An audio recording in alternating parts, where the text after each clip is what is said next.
Have you ever thought about what life would be like if there were predators living around us in our cities? What if one day, as you take a stroll down the street, a creature suddenly attached itself to you, used your body for reproduction, disabled its functions, and slowly caused your death? Well, that's exactly the world of bacteria and bacteriophages. So take a ride along with us as we explore the amazing and fascinating world of these creatures. First of all, we need to address one important question, which is, what is this so-called bacteriophage, or as some of its closer friends call it, a phage? According to credible sources, a virus that infects and replicates within bacteria and archaea. The term was derived from bacteria and the Greek phagein, meaning to devour.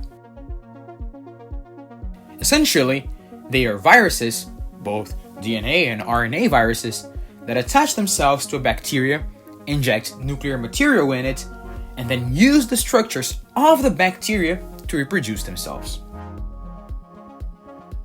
This way, their DNA is also present in the offspring of the bacteria. The offspring then becomes a factory for producing more of the virus.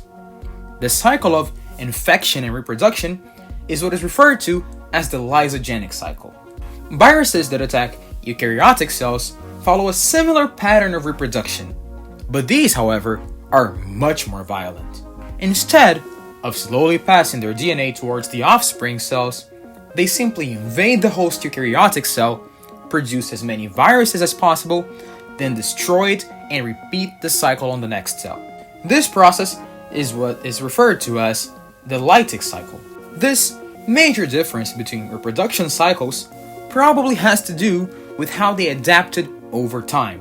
Since eukaryotic cells have more internal structures, a well-separated nucleus, and a more complex reproduction method than prokaryote cells, the lysogenic cycle approach probably did not adapt as well to it as it adapted to the prokaryotic cells. In fact, this is also one of the reasons why they are so specialized. Although many viruses attack eukaryote cells and kill the host, bacteriophages lack the receptors necessary to attach themselves to eukaryote cells. Hence, they only have the capability to attack prokaryotic entities such as archaea and bacteria. This was probably a characteristic developed over time, since those bacteriophages that targeted prokaryotic cells had a higher success rate in reproduction, slowly diminishing phages that could infect eukaryote cells. This specificity, however, in no way limits their wide spectrum of action. In fact, in almost every environment in which bacteria exist, bacteriophages exist there too.